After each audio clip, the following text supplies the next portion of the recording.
Good afternoon. My name is Donna Feazell, and I'm your host of The Edge on IC Radio, your source for news and entertainment. You can also find us on television, channel 182 on Charter Communications, as well as Abundant Television, found on Roku, Apple TV, and Amazon Fire.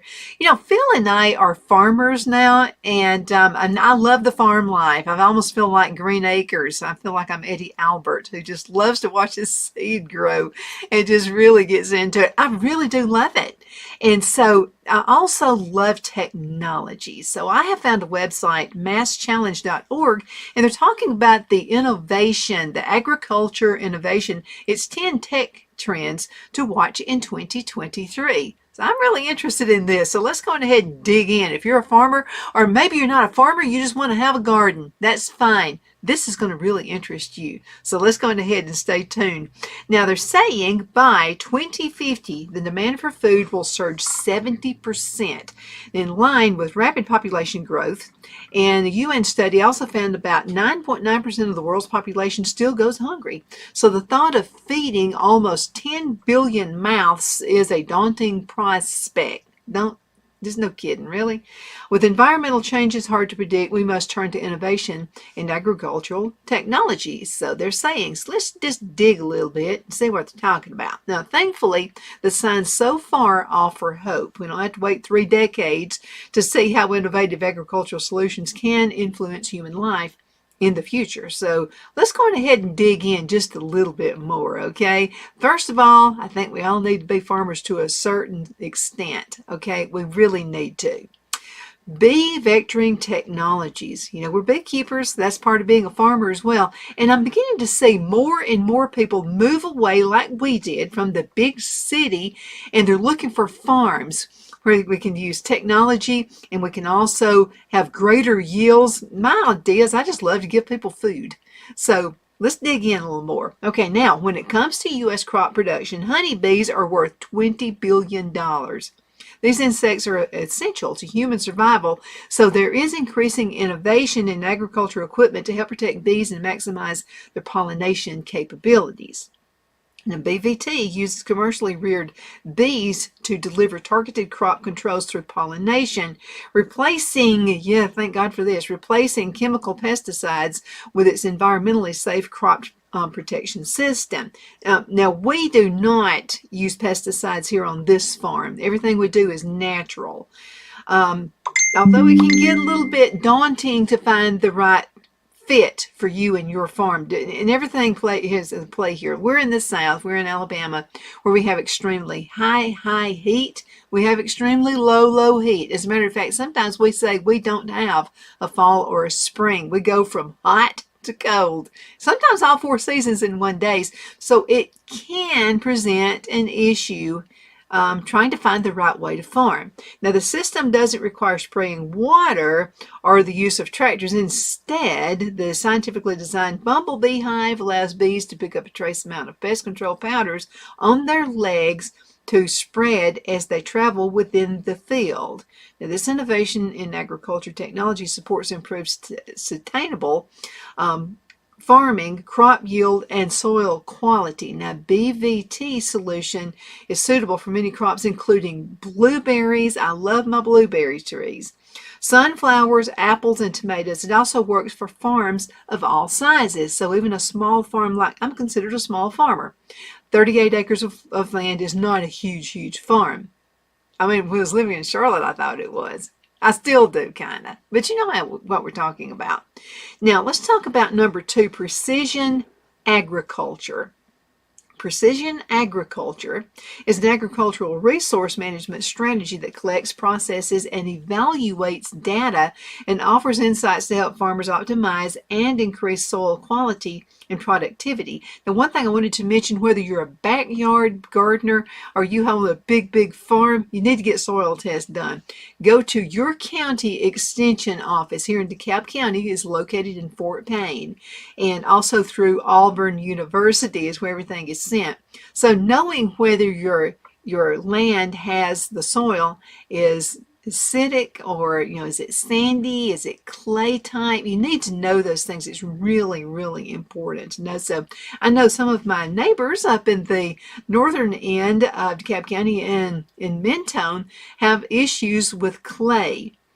Mine is on the other end of the spectrum, where it's extremely sandy, and which means that water can just sit. Now, in clay, they also have something kind of the same issue, but you need to know those things. Now, I have to tell you, Auburn University is really good at giving you alternatives.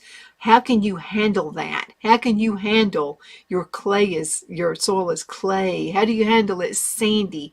So I got lots of recommendations about that, because the pH balance of the soil is extremely important in order to grow fruits and vegetables, okay? Now, management decisions count on precision, okay? On agricultural data points to improve farmland and farm produce across several key areas, including resource use efficiency, sustainability, profitability, productivity, and quality. So let's dig a little bit more into these, okay? So this innovation in agriculture technology uses big data to aid management decisions, enabling farmers to control crop yield variables like moisture level. And it's important. We know that from being here. Soil condition and microclimates to maximize output. Now, it relies on remote sensing systems. Drones, did you know there are farmers who use drones, robotics, and automation to improve crop health and optimize agricultural resources, leading to more profitability and productivity? Now, Grandview Research projects that the global precision market farming will hit 16.35 billion by the year 2028, growing at a 13.1% CAGR. The organization believes increasing government support and the growing need for efficient crop health monitoring will drive market growth. I want to keep the government actually out of mine. I really do. But I do read up and I do listen to farmers. That's my best source right there. I want to listen to a farmer who's really made it happen. And I have to tell you, I went to a group of us were taking our classes and through Auburn University. And so we got to go on a project helping a farmer prune his muscadines. And he let us take these limbs with us, and the cuttings with us.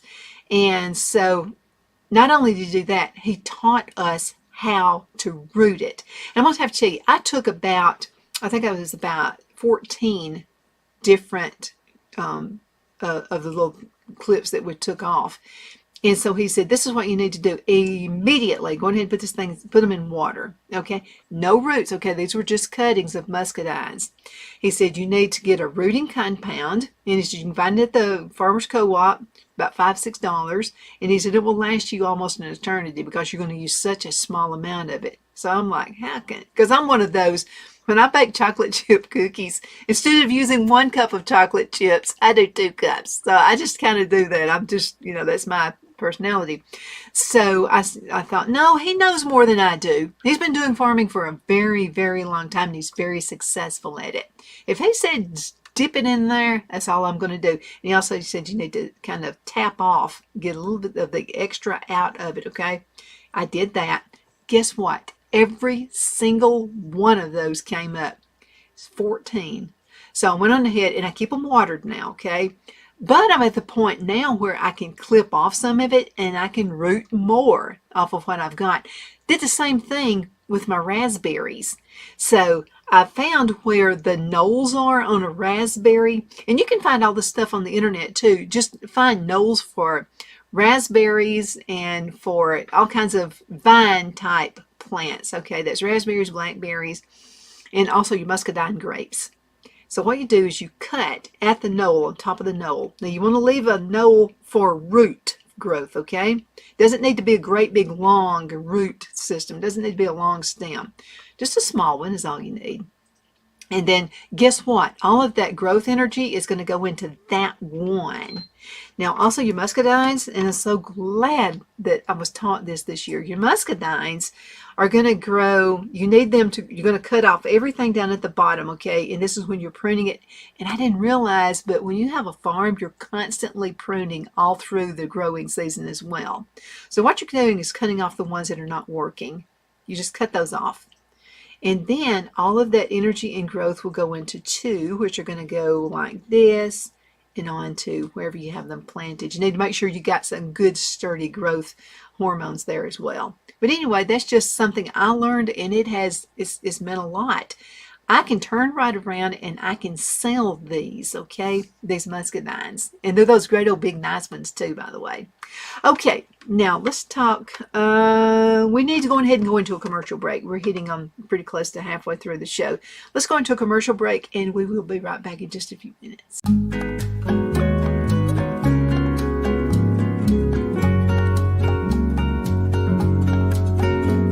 At Lamone's Mexican Restaurant, located in Henniger, Alabama, and voted Best Mexican Restaurant of DeKalb County, Alabama 2020, we're here to serve you with authentic Mexican cuisine. Order easily online by going to lamonsmex.com or call 256-657-3999 to place your order.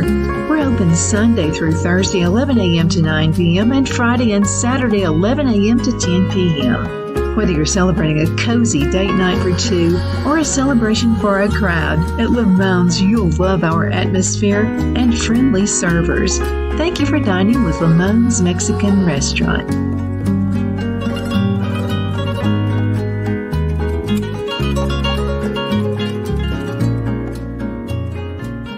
Let Rhonda at Rhonda's Elite Tax LLC take the burden off you for all your tax needs. I know because Rhonda has been taking care of my business since 2013. I feel Rhonda works for me because she knows the direct questions to ask to better benefit my unique business in order for me to get back the biggest refund possible.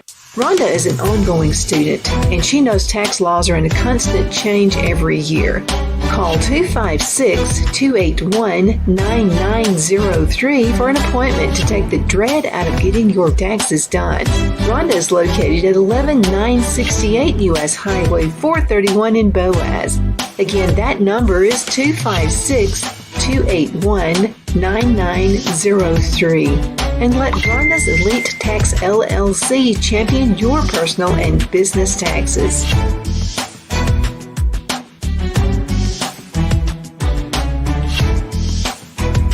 Jeff McCurdy of the McCurdy Law Firm has been a public service of this area for over 10 years. McCurdy, a member of the Henniger City Council, serves as prosecutor for the town of Sylvania and was named public defender for the city of Rainsville. The McCurdy Law Firm is located at 17326 Alabama Highway 75 in Henniger to better represent his Jackson and DeKalb County clients. If you need to be represented by a true public servant with proven success, call Jeff at 256-996-8701 or send a private email to mccurdylawfirm@gmail.com. No representation is made that the legal services performed is greater than the legal services performed by other lawyers.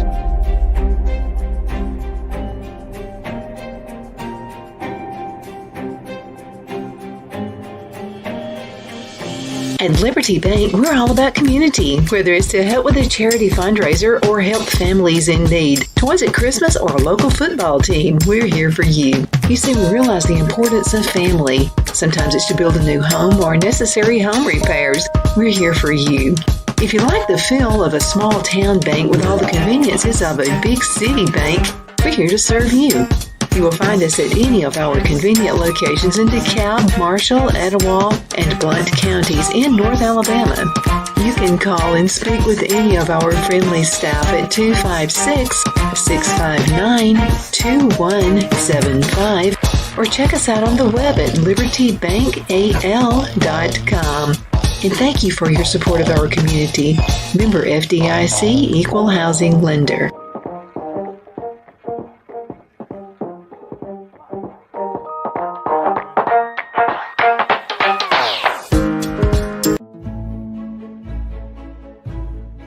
The Hatter Cafe and Country Inn is nestled in the northeast corner of Alabama the Beautiful in the delightful town of Mentone. We're located on top of scenic Lookout Mountain near Little River and DeSoto State Park and located only 5 minutes from shopping and restaurants. There is also a nearby community walking path and golf course. We welcome everyone through the doors and we are committed to outstanding service for all guests.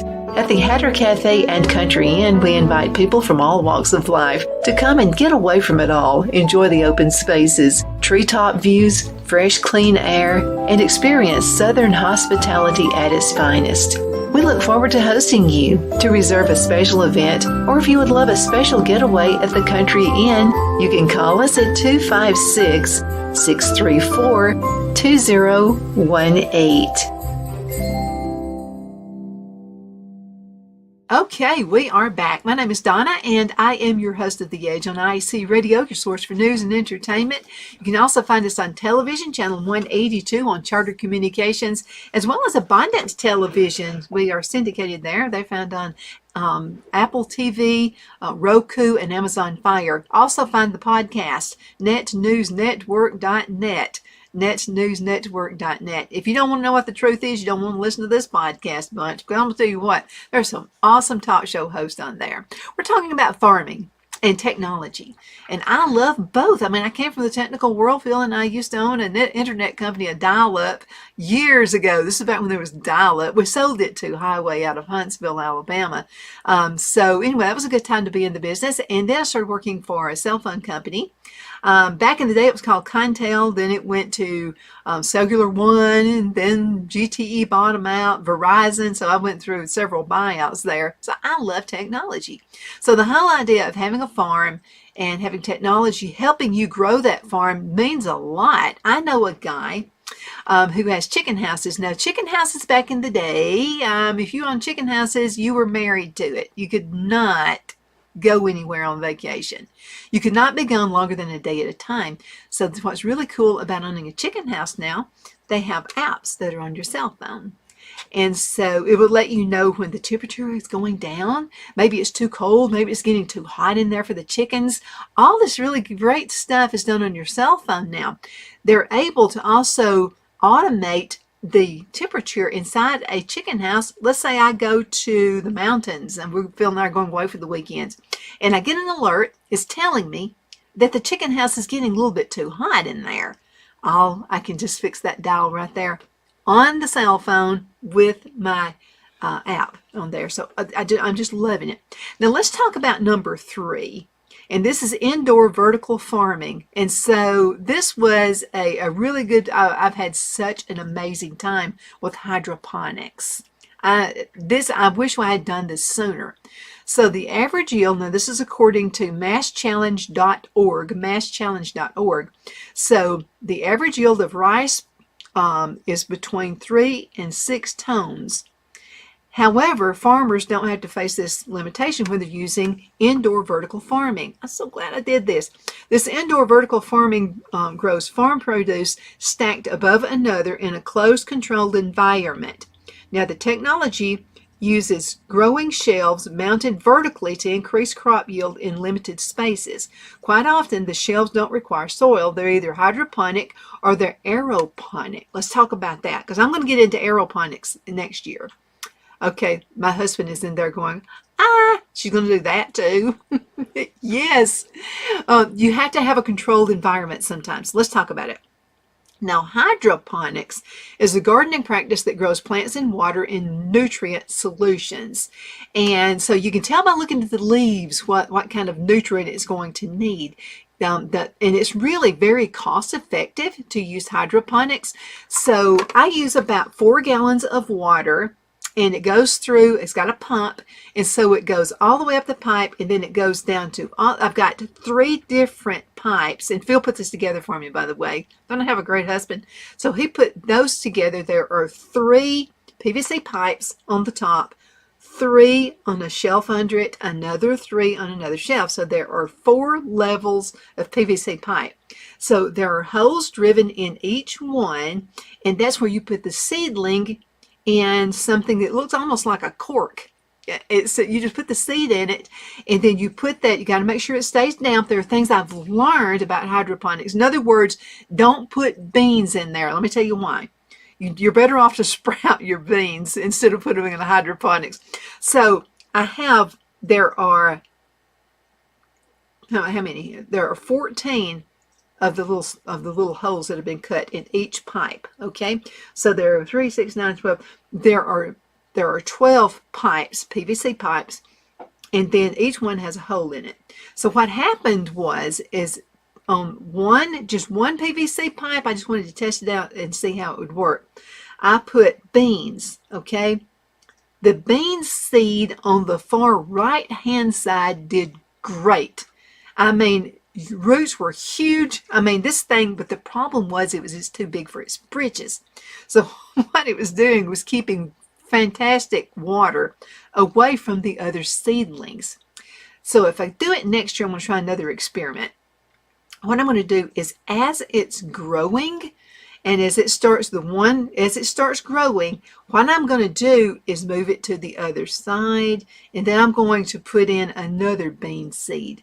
Because I'm going to tell you what, this bean has just went nuts. I mean, the roots on this thing are already like this. I had to take it out of the hydroponics and put it in a pot like really fast. I was afraid it would die if I didn't do it. So what I think I'm going to do, maybe one bean seed at a time, and then that'll probably help at production time anyway. So I'm going to try that, and I'll let you know how that works out.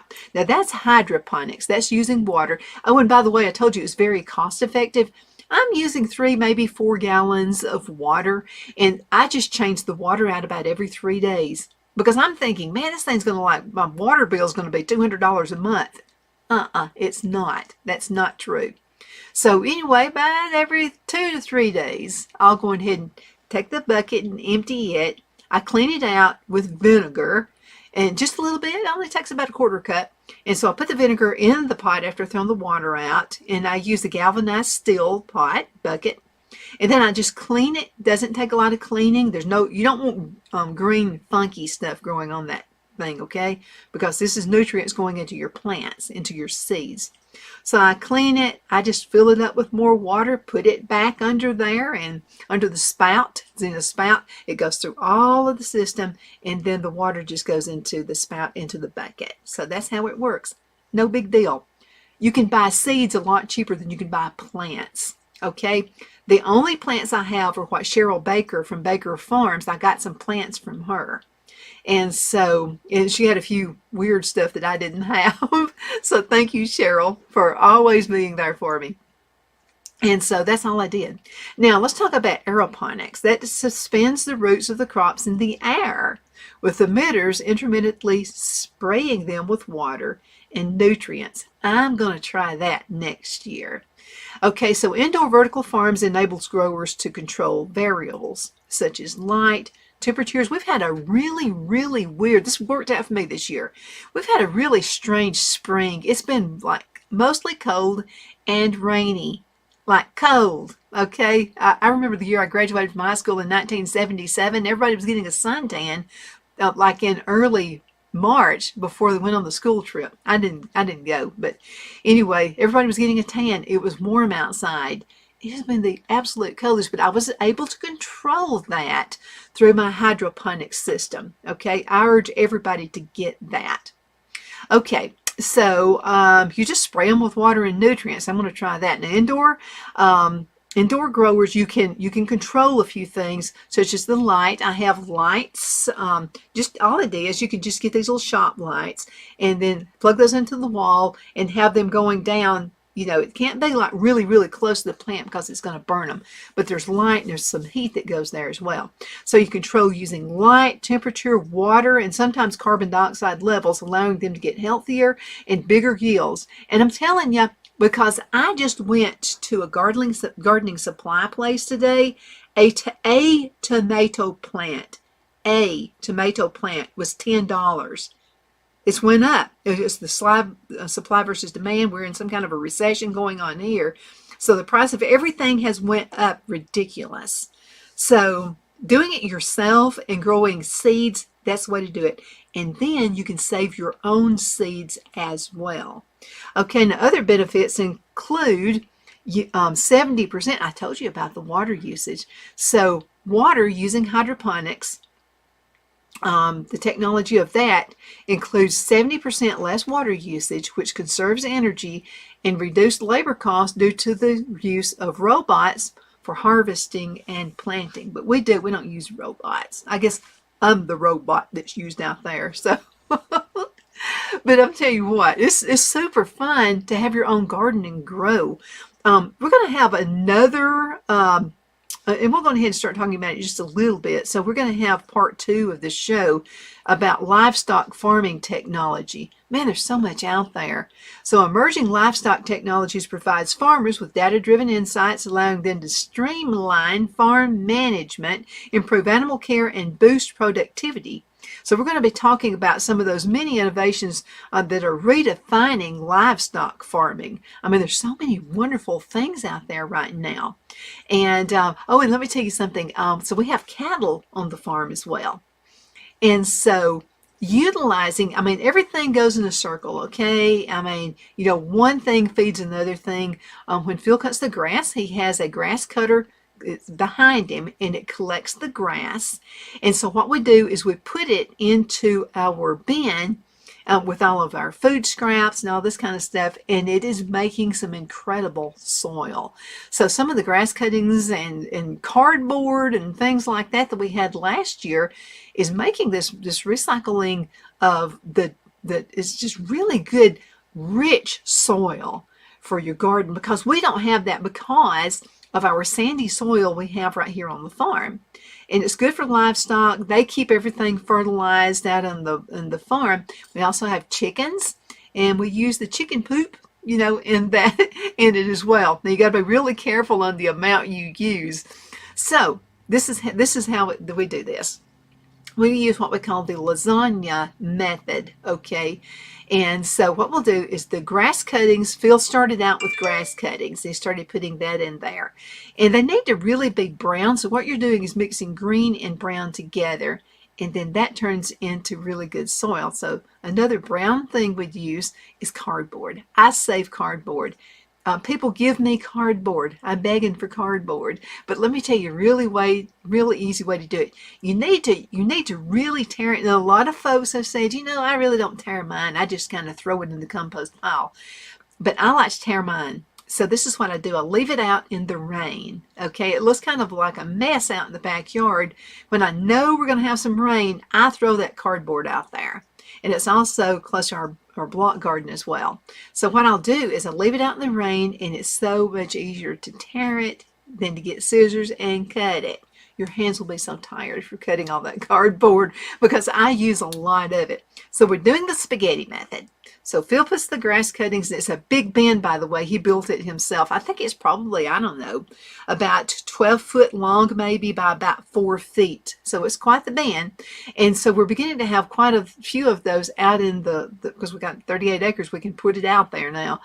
And so down goes the grass, and then I get the cardboard and I cut it up in pieces. We put our food scraps. Now, it can't be anything animal, okay? It's got to be like vegetables, your potato cuttings, and stuff like that.